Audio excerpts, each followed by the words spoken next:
Era noche cerrada, una noche de verano cálida pero agradable. Acompañado solo por el canto de los grillos, el ermitaño rezaba tranquilo en el monte en el que se había retirado. Su nombre era Paio, y bastantes años atrás había tomado la decisión de apartarse del resto del mundo y dedicarse por completo a la contemplación, a la penitencia y a la oración. Era un estilo de vida pacífico, pero nada fácil. Su soledad le permitía acercarse a Dios de manera especial, pero había noches en las que miraba al cielo y sentía que su sacrificio no valía de nada. ¿Cómo podía Dios, allí arriba en los cielos, tan grande y tan magnífico, pensar en él, criatura pequeña e insignificante, allí abajo en un campo como cualquier otro? Mientras pensaba en esto, observaba el cielo. Estaba completamente despejado. No había rastro de ninguna estrella. Pero de repente una luz muy potente brilló, iluminándole el rostro. Miró en su dirección y pudo ver la estrella más deslumbrante que jamás había visto. Paio no comprendía nada. Hacía solo un segundo, la noche estaba completamente oscura. ¿De dónde había salido esa estrella? Estaba asustado, pero a la vez sentía una inexplicable atracción que lo empujaba a acercarse a aquella luz. Siguiendo esa llamada, caminó por el monte, que se llamaba Libredón, hasta llegar al punto exacto debajo de la estrella. En la cima del monte, entre la maleza y debajo de un gran roble, había un extraño altar con 3 monumentos funerarios. Conmocionado y sin saber bien qué hacer, el ermitaño bajó de nuevo y corrió a avisar al obispo, Teodomiro. Cuando ambos volvieron al monte Libredón y abrieron los sepulcros, no podían creer lo que veían sus ojos. En uno de ellos estaba el cuerpo de un hombre al que habían cortado la cabeza, que ahora se encontraba bajo su brazo con un letrero que indicaba: «Aquí yace Santiago, hijo de Zebedeo y Salomé». Era el año 813 después de Cristo y acababan de encontrar la tumba de Santiago, el apóstol de Jesús.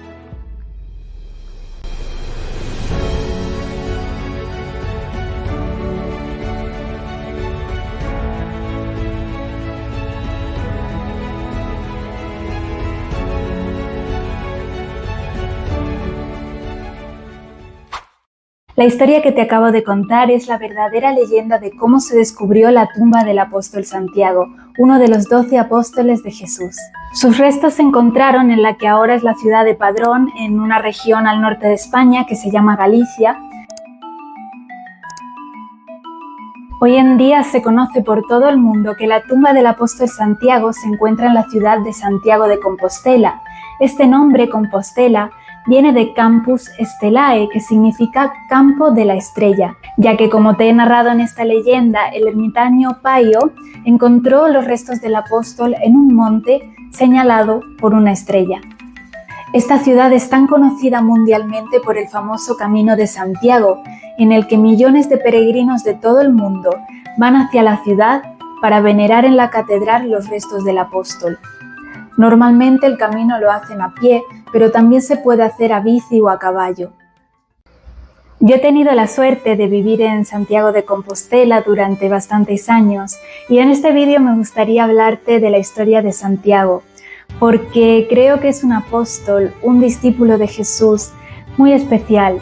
Para mí personalmente fue como mi mentor en la fe, el que me inspiró a seguir a Cristo y me fortaleció espiritualmente en muchísimas ocasiones.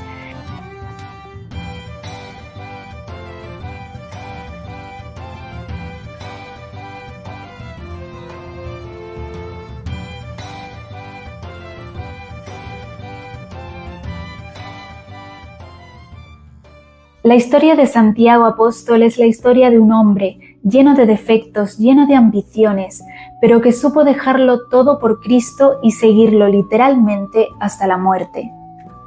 Así que si quieres entender por qué tantos peregrinos hacen tanto sacrificio para llegar hasta una ciudad solo para venerar los restos de un santo, y por qué tanta gente tiene esa fe y esa devoción por Santiago, te invito a quedarte hasta el final de este vídeo.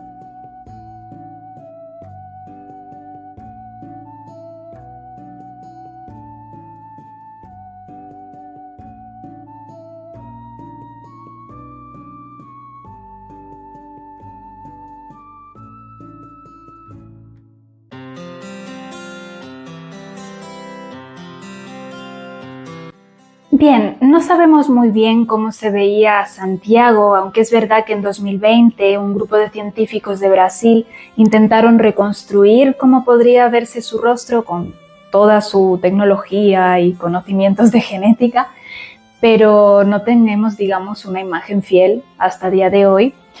Pero lo que sí sabemos es que antes de conocer a Jesús vivía en una zona de Israel llamada Galilea, Galilea de los gentiles. Caminando por la orilla del lago de Galilea, vio a Simón y a su hermano Andrés, que estaban echando sus redes al mar, porque eran pescadores. Jesús les dijo: «Seguidme, que yo os haré pescadores de hombres». Al punto dejaron sus redes y lo siguieron. Poco más allá vio a Santiago, hijo de Zebedeo, y a su hermano Juan, que estaban en su barca arreglando las redes, y al instante los llamó. Dejaron a su padre Zebedeo en la barca con los ayudantes y se fueron con él. Santiago era hijo de un hombre llamado Zebedeo y de una mujer llamada Salomé. Acordaos de su nombre porque luego va a ser importante. Y básicamente él se dedicaba a la pesca como su padre y como su hermano Juan, pero no eran, digamos, pescadorcillos humildes con su barquita y su cañita. Como hemos podido leer en el Evangelio, ellos tenían pues bastante poder adquisitivo para permitirse ayudantes, por tanto podríamos decir que eran pudientes. Junto con los otros 11 discípulos, Santiago fue testigo a lo largo de los 3 años que Jesús estuvo evangelizando de un montón de milagros, de curaciones de ciegos, de sordos, de mudos, de paralíticos. Fue testigo de la multiplicación de los peces y los panes, que dio de comer a miles y miles de personas en 2 ocasiones. Fue testigo de la piedad con la que Jesús trataba a todas las personas, incluidas aquellas, sobre todo aquellas que lo criticaban, como los fariseos. Fue testigo del desprecio que sufrían no solo ellos, sino también su Señor Jesús, que ellos sabían que era el Hijo de Dios.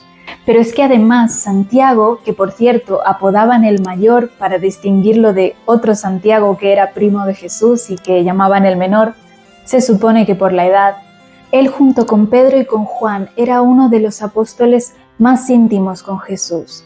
Y esto se puede ver en la Biblia porque en 3 ocasiones Jesús llamó a estos 3 apóstoles aparte. La primera de ellas fue cuando resucitó milagrosamente a la hija del jefe de la sinagoga, llamado Jairo. La segunda de las ocasiones fue en su transfiguración.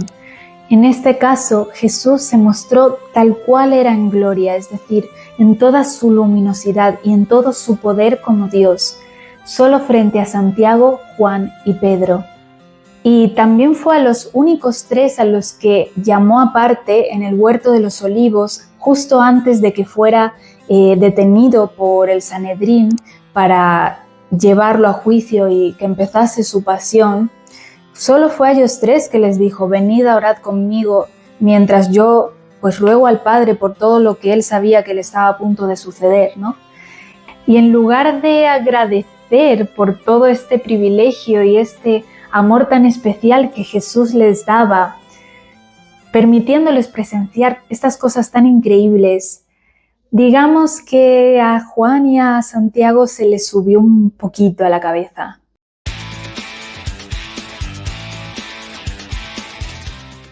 De hecho, Santiago y su hermano Juan eran apodados por Jesús como Boanerges, que quiere decir hijos del trueno. Se cree que precisamente por su personalidad tan fogosa, tan impetuosa, a veces incluso impertinente y arrogante.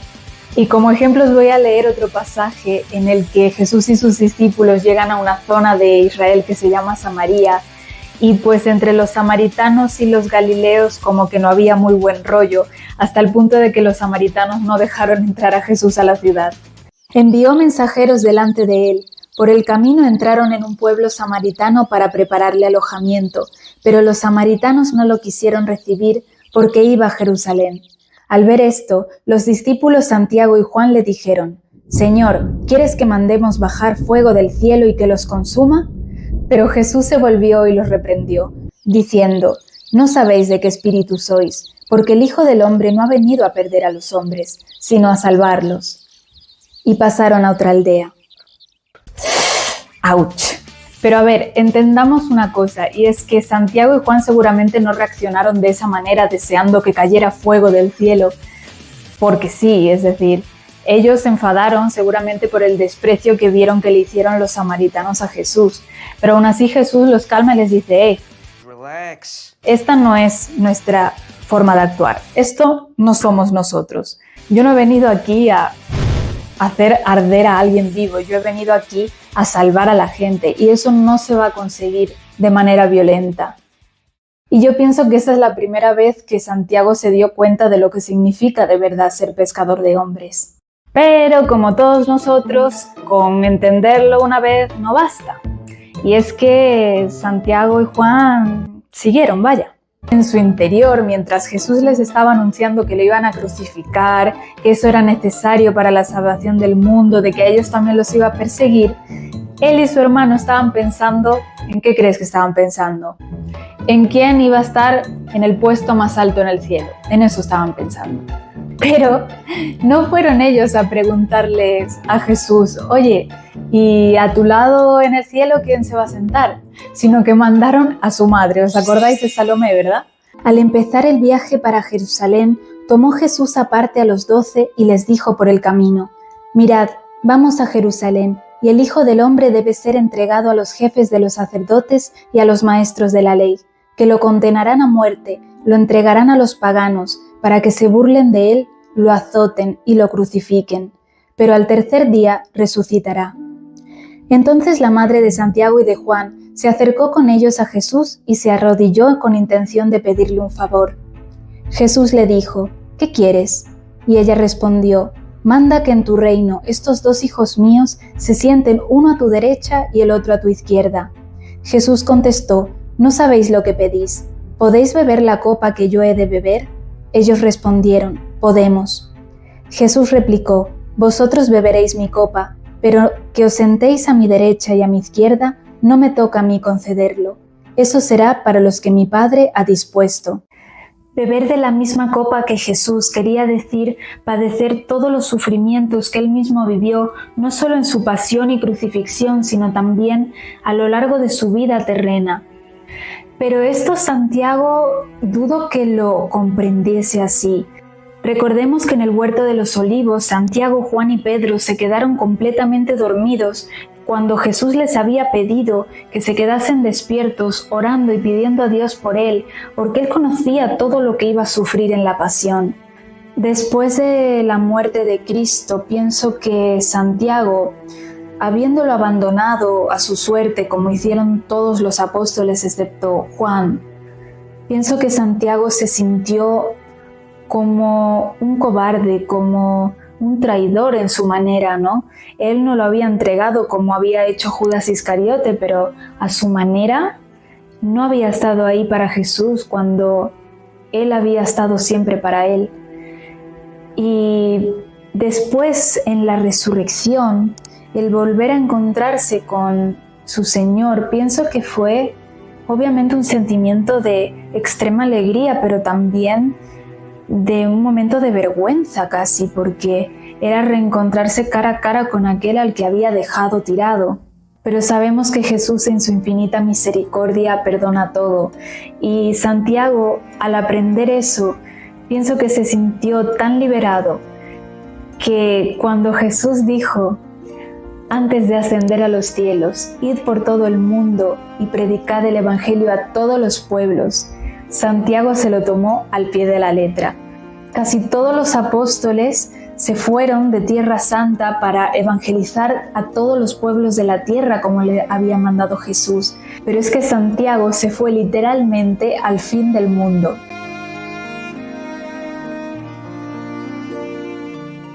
En el año 33 después de Cristo, el mundo conocido terminaba en la Costa de la Muerte, en Galicia, en la zona más norte de España. Entonces no se sabía de la existencia del continente americano. Así que la meta de Santiago Apóstol fue llegar al final de la tierra, a finis terre, como el verdadero hijo del trueno que todavía seguía siendo, pero ahora un poquito más perfeccionado gracias a el Espíritu Santo que había recibido de Jesús. Se fue hasta la que entonces era Hispania y le comenzó a predicar todo lo que Jesús le había enseñado, todo lo que había visto y oído con sus propios ojos. Pero no lo recibieron bien, que digamos. Entonces en la península ibérica vivían personas pues paganas o que eran politeístas o que simplemente no creían en nada. Y digamos que lo que mejor le pudo pasar a Santiago era que lo ignorasen.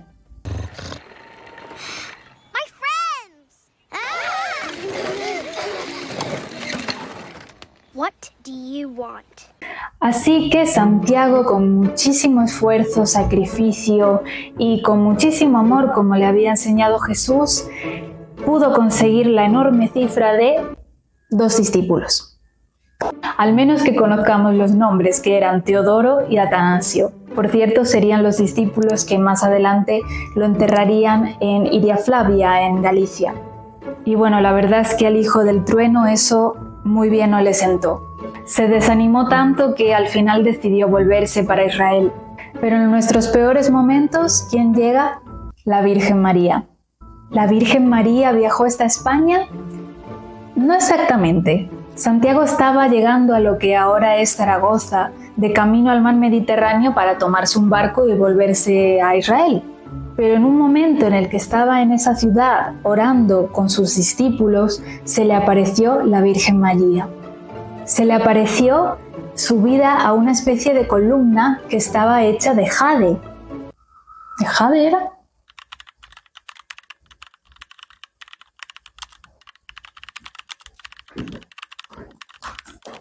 A few moments later. Jaspe. Y Nuestra Señora le dijo que quería que su fe fuera tan firme y segura como esa columna. Y le pidió pues que levantase un santuario en honor a ella. La historia de la Virgen del Pilar, de cómo es considerada la primera aparición de la Virgen María, pero no lo es exactamente, es un poco larga, así que si te interesa este tema, dímelo en los comentarios. El punto de la historia es que gracias a los ánimos y la bendición de la Virgen, Santiago consiguió reunir todo el valor de nuevo para no darse por vencido y poder seguir evangelizando en esa tierra tan hostil. Sabemos que Santiago estuvo en España hasta el año 42 al 44 después de Cristo, porque es en esta fecha cuando él regresó a Jerusalén, pero su tierra natal lo recibiría de peor manera incluso que España.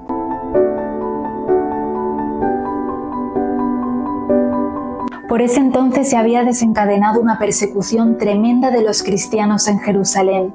Y obviamente los apóstoles iban a ser las principales víctimas de la rabia y la envidia de las autoridades judías. Apresaron a Pedro y a Santiago, y a este último el rey Herodes Agripa lo decapitó a espada. El mismo hijo del trueno, el hijo de Zebedeo, el que se había convertido en pescador de hombres gracias a la llamada de Cristo, era ahora el primero en morir por él. Él que con su hermano había soñado tanto un puesto de honor en el cielo, ahora al fin lo había logrado, solo que no de la manera que él esperaba. Con el tiempo había aprendido que el puesto en el cielo que tanto anhelaba se conseguía solo siendo el último entre todos, el servidor de los más débiles y sobre todo soportando con amor y con muchísima humildad todas las persecuciones, los sufrimientos, las amenazas que había padecido solo por ser seguidor de Cristo. Y así el que soñaba con ser el primero de muchos terminó siendo el primero en dar su propia cabeza por su Señor. Había bebido la copa que el Señor le había ofrecido. Su cuerpo fue recuperado por los discípulos y sus amigos de España, Teodoro y Atanasio, pidieron permiso al resto de apóstoles para poder enterrarlo en la tierra que tanto trabajo le había costado a su amigo y Señor. En el último viaje de Santiago, que se conoce como traslatio, llevaron el cuerpo decapitado de Santiago el Mayor hasta Iria Flavia. Ambos discípulos cuidarían de esa tumba hasta el día de su propia muerte, cuando decidieron ser enterrados a su lado.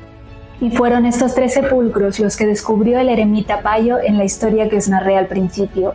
Cuando fue a llamar al obispo Teodomiro y juntos identificaron que se trataba verdaderamente del apóstol de Jesús, llamaron al rey Alfonso el Casto, que fue quien ordenó la construcción de un templo que más adelante se convertiría en la Catedral de Santiago que conocemos hoy.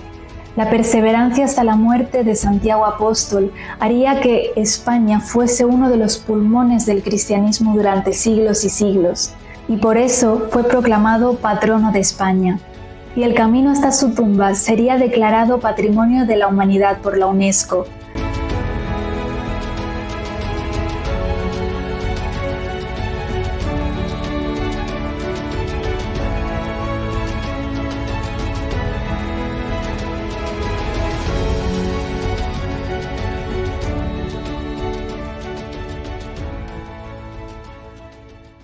Bueno, y como te decía, yo viví bastantes años de mi vida en Santiago de Compostela y la verdad, pese a que no fue la ciudad en la que más tiempo he estado, sí que ha sido la que más me ha impactado a nivel personal. Y yo le echo la culpa de eso a Santiago Apóstol, sobre todo después de conocer su historia y de darme cuenta de que él era un hombre como cualquier otro, lleno de defectos, de ambiciones, de sueños de grandeza, que al final se daría cuenta que lo verdaderamente grande era dar la vida por los demás.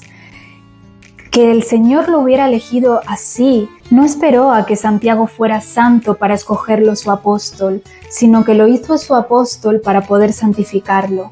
Pues eso me permitió comprender que no hace falta ser santo primero antes de acercarte a Dios o a la iglesia, es al revés. Para poder llegar a ser santo, necesitamos primero relacionarnos personalmente con Cristo y trabajar sobre todos esos defectos que en su raíz podemos transformar en cosas buenas que dar a los demás. Y bueno, gracias por ver este vídeo. Si has llegado hasta aquí, coméntame, ¿qué me puedes comentar? Un rayito, en honor a Santiago, el hijo del trueno. Si te ha gustado el vídeo, acuérdate de darle me gusta y de compartirlo. Gracias. No.